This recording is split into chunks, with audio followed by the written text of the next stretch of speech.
Well, who could have predicted this? On the left, no one could, but anyone with a brain could.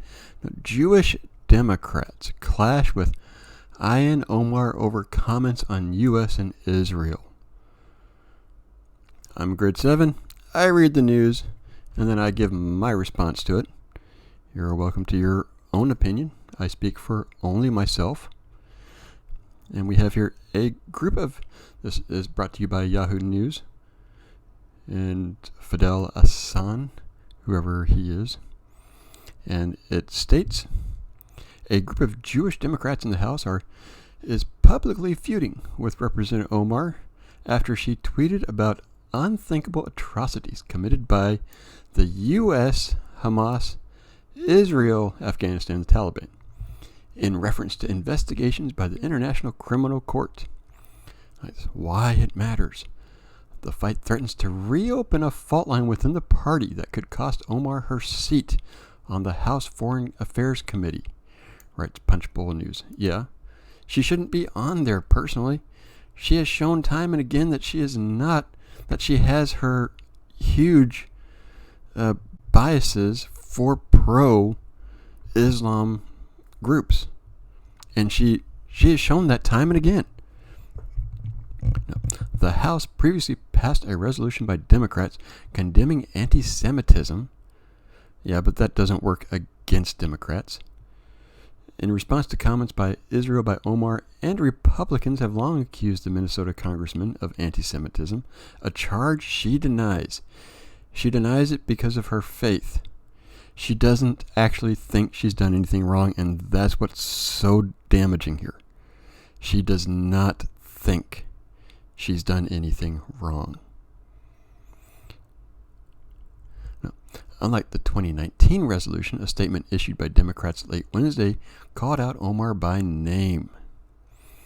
Driving the news, we must have the same level of accountability as justice for all victims of crimes against humanity, she tweeted at Secretary of State Anthony Blinken Monday in reference to U.S. opposition to the International Criminal Court investigating potential war crimes in the Gaza conflict in Afghanistan.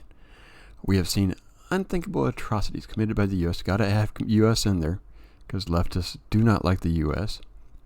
Hamas, she probably unwillingly put that in there but had to. Israel, she had to put that one. Afghanistan and the Taliban, again, probably didn't want to put that one in there. And a group of 12 Jewish House Democrats then issued a statement calling on Omar to clarify her words, placing the U.S. and Israel in the same category as Hamas and the Taliban.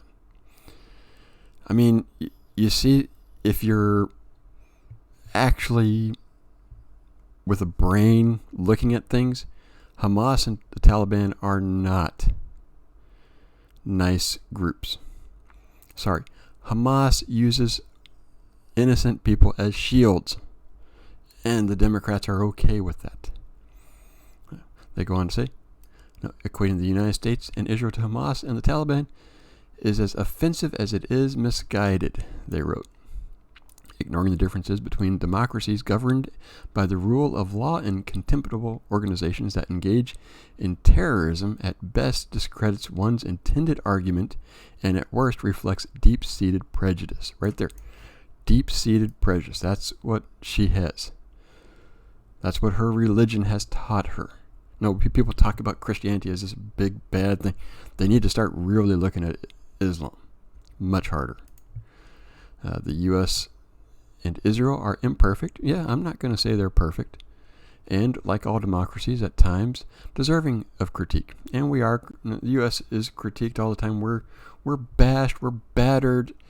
Everybody hates us. All this other yada, yada, yada. But yet, for some reason, everybody wants to come here to partake in our rich nation. They go on to say, but false equivalencies give cover to terrorist groups. Yeah, really, comparing the U.S. and Israel to these groups are equating all of them are equal, and they're not. Omar replied in a tweet saying it was shameful for colleagues to call me when shameful for colleagues who call me when they need my support to now put out a statement asking for clarification and not just call. Oh, because you put out a public statement and you're not going to retract it. The Islamophobic tropes in this statement are offensive. The constant harassment and silencing from the signers of this letter is unbearable. Yeah, because she thinks other people should be silent and she should be allowed to criticize everybody. Citing an open case against Israel, U.S., Hamas, and Taliban in the ICC isn't comparison or from deeply seated prejudice. Yes, they are. You used them all equally. That's the problem. You might try to undermine the investigations or deny justice to the victims, but history has taught us that the truth cannot be hidden or silenced forever. You might look at your own words here because you're the one trying to change things. But then again, I don't see with all the anti-Semitism done by Democrats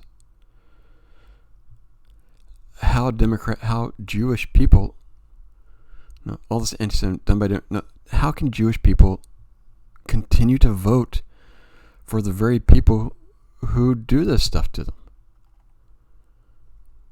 Yeah, that's my take on it.